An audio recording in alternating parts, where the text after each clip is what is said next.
आपका नाम बताओ जी, आपका नाम क्या है? डॉक्टर साहब राम राम। राम राम जी, राम राम। मेरा नाम रोशन लाल है। रोशन लाल। गांव सिवाड़ा से हूँ जी, जिला मेरा भिवानी। सिवाड़ा भिवानी? हाँ जी। आपके पेशेंट का नाम क्या है जी? मेरे पिताजी हैं जी, उनका नाम श्री अत्तर सिंह है जी। अत्तर सिंह। उम्र उनकी 75? हाँ जी, 75 साल की उम्र है जी। ठीक है। आपके पेशेंट को बताया था स्टमक एडिनोकार्सिनोमा। हाँ जी। ठीक है ना। आप मेरे पास आए थे आज से? मैं 9 तारीख को आया था जी, 9 अप्रैल को। 9 अप्रैल को। हाँ जी। और आपके पेशेंट को क्या क्या दिक्कत थी, कहाँ कहाँ दिखाया आपने? मैंने जी सर देखा यहाँ पर, उन्होंने इनकी जांच की, रिपोर्ट की। क्या दिक्कत थी, क्यों गए थे हॉस्पिटल? हॉस्पिटल ये गए थे जी, पापा चाहे कुछ भी खा लेते उनको उल्टी लगती थी जी। अच्छा। शरीर बहुत कमजोर हो गया था जी, उल्टी लगती थी, उनकी चलने फिरने की हिम्मत नहीं थी जी। तो मैं अपने पापा को वहाँ पर लेके गया जी। पहले गांव में या सरकारी हॉस्पिटल में जाते और गोली ले आते दर्द की, वो ठीक हो जाते, उनसे दब जाता। वहाँ पर जाके उन्होंने एंडोस्कोपी करी और उनकी जांच करी, खून टेस्ट करे, पूरी रिपोर्ट करी। तो उन्होंने जी पापा को आंतड़ियों के ऊपर छाड़े, अल्सर बताया, ये घोषित कर दिया जी। ठीक है। उसके बाद जी उन्होंने कहा कि इनका ऑपरेशन करवाओ या इनको सेक लगवाओ। इस उम्र में ऑपरेशन सक्सेस हो सकता? नहीं जी, नहीं हो सकता जी। मैं कह रहा हूँ 75 साल की उम्र है। पूरी रात मतलब नींद नहीं आई जी, बहुत ज्यादा परेशान हो गए। फिर हिसार मैंने एक भाई मिला, उन्होंने बताया, आपका एड्रेस दिया। मैं 9 तारीख को जी फिर यहाँ 8 को मैं लिया था जी। आपने मेरा वीडियो नहीं देखा? आप नहीं, वीडियो नहीं देखा जी, मैं पहली बार जुड़ा था जी आपसे। 9 अप्रैल को मैं यहाँ पर आपके पास आया था। 10 अप्रैल में मैंने सुबह अपने पापा की दवाई शुरू की थी, जो आपने दवाई दी थी।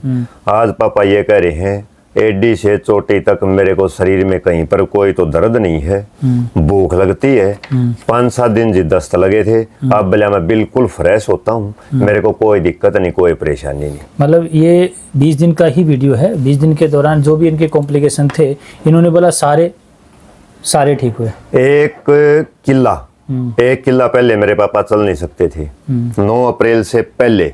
और आज मेरे पापा 2.5 किलोमीटर सुबह और 2.5 किलोमीटर शाम को सैर करने जाते हैं। 2.5 मतलब जाना और 2.5 आना, 5 किलोमीटर हो गया। तो सुबह का ये उनका आज रूटीन है। 75 साल की उम्र का एक बुजुर्ग इंसान जो कि लगा लो कि चलने में भी असमर्थ था, 1 किला नहीं चला जाओ था डॉक्टर। और आप वो कहते हैं कि वो 2.5 किलोमीटर के आप जाते हैं सुबह और वापिस आते हैं। तो उसको बोल दिया गया था बिना ऑपरेशन काम नहीं चलेगा, ऑपरेशन करा लो। ठीक है। तो कहीं ना कहीं लगता है कि गलत है, हम तो ये बोलेंगे जी, क्योंकि यहाँ पर आयुर्वेदिक दवाई से अगर पेशेंट की इतनी अच्छी रिकवरी है तो कहीं ना कोई कॉम्बिनेशन गैप है। तो इस गैप को मैं नहीं बोलता क्या है, मेरे तो पेशेंट की चेहरा दिया मैंने, इनका नाम दिया, इनके पिताजी का नाम दिया, इनका प्रॉपर एड्रेस दिया। तो ये चेहरा दिखा के आप इनके घर भी जा सकते हैं। और आपके पिताजी को तो आसपास के सभी लोग जानते भी होंगे। बिल्कुल जानते हैं। जो 2.5 किलोमीटर की सैर करता तो कितने, और 75 साल की उम्र है, पूरे गाँव में। नहीं जी डॉक्टर साहब, एक बार बताऊं जी, मेरे को ये उम्मीद और ये आस नहीं थी जी कि मेरे पिताजी ठीक हो जाएंगे जी। मैंने बिल्कुल आस छोड़ दी थी जी। मैंने सोचा कि पिताजी गए। ये पेशेंट डॉक्टर के कहने के बाद जी। तो लेकिन यहाँ पर आया, यहाँ पर आने के बाद जी मैंने सोचा, वो और भी जो मरीज आ रहे थे जी 9 तारीख को, मैंने देखा यहाँ पर माँ रोशन तेरे पापा तो अभी चलते तो हैं यहाँ पर जी, उसको एक को तो इतनी बड़ी सोड़ी हो रही थी जी गांठ पे। हाँ। मैंने देखा माँ कोई बात नहीं, अब पिताजी ठीक हो जाएंगे। फिर आपने आश्वासन दिया, मैं दवाई लेके गया, दवाई मैंने कंटिन्यू दी, मेरे पापा ने परहेज किए जी। और आज पापा ये कह रहे हैं कोई दर्द नहीं, चेहरे के ऊपर लाली है। अच्छा। बिल्कुल ठीक ठाक है जी। देखो इस तरह से जब नाम आता है, जब सिर्फ नाम से एक मतलब पेशेंट का नहीं पता, लेकिन इनकी हालत तो खराब होगी। हाँ जी। कि आप पापा जाने वाले हैं। और यहाँ पर 20 दिन के बाद अब इनके अंदर ये बात आ गया कि भैया आप कहीं नहीं जाने वाले, अब कहीं नहीं जाने। देखो जी, भगवान ले जाओ चाहे उनको किसी भी टाइम जी, ये कोई नहीं, लेकिन इस बीमारी से नहीं जाएंगे जी। अब मेरे को अटल इरादा होगा जी। जिस चीज को लेकर आज बातें चल रही है, मुझे लग रहा कि कहीं ना कहीं इस बीमारी का या तो अच्छी तरह से डॉक्टर नहीं समझ पा रहे हैं या जांच नहीं हो पा रहा है। और अगर इस पेशेंट की इस उम्र में इनकी ऑपरेशन कर दी जाती तो ये शायद आप लोग भी समझ पाओगे कि क्या हालत होती इस समय। ठीक है। और जो कि ये इसलिए बोल रहा हूँ कि ये पेशेंट की रिकवरी के बाद अगर इस तरह से रिकवरी आ सकती है तो फिर ऑपरेशन की या तो कहीं ना कहीं इनके साथ मिसगाइड हुआ है। और मैं तो ये बात को लेकर मेरे पास कोई दवाई नहीं है, ये बात मैंने भी बताया था। हाँ जी। मैं किसी भी तरह से आप लोगों को भ्रमित नहीं कर रहा हूँ, मैं एक सच की तरफ लेकर नाम से एक अच्छा व्यापार चलता है। नाम सुनने नाम से आपसे कुछ भी मैं ले सकता हूँ मैं, ठीक है। आज इतनी अच्छी रिकवरी है तो पेशेंट को किसी तरह से मोल्ड कर सकता हूँ, लेकिन मैं वो काम नहीं कर रहा। पेशेंट की वीडियो बनाकर मैं और लोगों को ये बताना चाहता हूँ कि आप लोग ना डरें। जो डर इनके जैसे पिताजी को बोला गया, इनके पैरों के तले जमीन खिसक गई कि आप मेरे पिताजी नहीं बचेंगे। पूरी रात नींद नहीं आई थी डॉक्टर साहब उस दिन। मैंने सोचा भगवान ले जाओ कोई बात को नहीं, लेकिन ये सुना है कि इस बीमारी वाला बहुत किल की मार की तड़प की मरता है। देखो अपने माँ बाप ने कभी अपने को नहीं रोने दिया, तो अपना भी ये फर्ज बनता है कि हम भी अपने माँ बाप को रोने नहीं दें। उनकी सेवा एक छोटा तिनके मान करना एक अपना फर्ज बनता है। इतनी ही कर सकते हैं और ज़्यादा नहीं कर सकते, इतने ही कर सकते हैं बस। तो इनका एक फ़र्ज़ बनता है जी अपने पिता की सेवा करने का। अपना जो फ़र्ज़ था भाई अच्छे डॉक्टर से दिखाना वो करना, लेकिन डॉक्टर साहब के पास आए, इन्होंने दवाई दी, चौथे दिन मेरे पापा को आराम शुरू हो गया था। इन्होंने बोला कि बीमारी का जो तड़प देखा है इन लोगों ने और पेशेंट को लेकर, तो सोचे थे कि बीमारी लेकर मेरे पापा तड़पेगा तो मैं किस तरह देखूंगा। हाँ जी। तो इस चीज़ को लेकर इनको दुखी थी, मन था। वाकई उम्र हो चुकी थी, वो तो चलो मौत आएगी तो आएगी, लेकिन ये बीमारी के चलते तड़प नहीं आए। डॉक्टर साहब भगवान ने जितने सांस दिए हैं जी उतने लिए जाऊंगे, ना तो एक सांस बढ़ा सकते ना घटा सकते। बस एक यही तमन्ना है जी, पापा इतना बैठे हैं ना, इतना सुख शांति तक बैठे रहो, लेकिन बीमारी से तड़प काटापीटी से बच गए, काटापीटी से बच गए जी, सेका तो बच गए जी, सेका तो बच गए। आज आयुर्वेद के बारे में जो आप लोगों के सामने वीडियो है, ये और लोगों के लिए एक मोटिवेशनल वीडियो है, जिनके मन में एक भ्रम रहता है कि कैसे होगा। तो इतनी वीडियो झूठ थोड़ी हो सकती है जी, इतने चेहरे थोड़ी तो झूठ हो सकते हैं।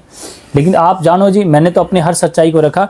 पेशेंट को लैटरिन पर कंट्रोल नहीं था, जैसे ना कि कभी ज़्यादा आ गया तो बहुत ज़्यादा आ गया, बिल्कुल कब्जी हो गई, इस तरह से था। अब इन्होंने बोला कि स्टार्टिंग के समय वो दस्त से लगे, लेकिन अब लैटरिन में भी कंट्रोल है। हाँ जी, बिल्कुल कंट्रोल है जी। वो पेट का जो इन्होंने बताया था सिस्टम बिगड़ा हुआ, अब ये पेट बिल्कुल ठीक है, दर्द बिल्कुल नहीं है एडी से चोटी तक की। इसका मतलब पेशेंट बिल्कुल 2.5 किलोमीटर चलना। तो आज हमने भी इस वीडियो को डालकर एक ही बात कहा कि भैया से अगर आप लोगों को कहीं भी अगर डायग्नोज होता है, डॉक्टर कहता है कि आप लोग डरे नहीं, डरने से कुछ नहीं होगा। अगर ये डर जाते तो शायद ये भी बीमार हो जाते हैं, बीमार भी हो जाते सर। और यदि पापा का ऑपरेशन करवा देते तो क्या होता जी। हाँ, उस इतनी उम्र में रिकवरी होनी जी बहुत मुश्किल है। ऑपरेशन करने के बाद यदि मैं सेक लगवा देता डॉक्टर साहब अपने पापा को, जो सर के कीटाणु मरते हैं उनके साथ जो हमारे शरीर में रेड ब्लड सेल में जो अच्छे कीटाणु बनते हैं, आखिर वो भी तो मरते ना। हाँ, वो ज्यादा मरते और वो कम मरते, ये तो सबको पता है जी बातें। और खाना पीना उनका सब कुछ छूट जाता। और अब मेरे पापा ये कहते हैं मेरे को ना खान ना तो दे दो कि मैं दे दो कि मैं खान ना भूखा मरूं हूँ। ठीक है जी, ये बात पापा बस 1 महीने का समय आप और दे दो, फिर मनचाह खाना खाना, फिर मनचाह खाना, 1 महीना और दे दो पापा बस। और पापा का यह कह रखे आपको कुछ नहीं है, आंतड़ियां के ऊपर बस 2 छाले हैं आपका। बस पापा को ये भी नहीं बता रखा कि आपको ये बीमारी है, ताकि मेरे पापा को झटका ना आ जाए, दिल के ऊपर बात न ले जाए, दिमाग पे न ले जाए। ये भी नहीं बता रखा पापा आपके 2 छाले हाथ तड़ियों के ऊपर कोई बात नहीं। ठीक है, और ये सच्चाई भी थी। हाँ जी, अब तो कह सकते हैं इस वीडियो के बाद कि वो छाले थे वो ठीक हो गए, वो ठीक हो गए, ठीक हो गए। हम यही बोले सर, नाम एक गलत नाम रखा गया, इस नाम से लोगों को डर लगता है। लेकिन मेरा वीडियो उन लोगों के लिए भी वो डर खत्म करने के लिए बनाया है कि आप मत डरो भाई, मेरे पास दवाई नहीं है और आज पेशेंट ठीक हो रहा है। 80% पब्लिक उसके नाम से मर जाती है सर। बस बस नहीं जी, हमने तो आज तक अपने पापा को नहीं बता रखा जी। ठीक है, चलो जी, हम तो कहेंगे आपके पिताजी का नया जीवन आपको बहुत बहुत धन्यवाद जी। राम राम जी। राम राम जी।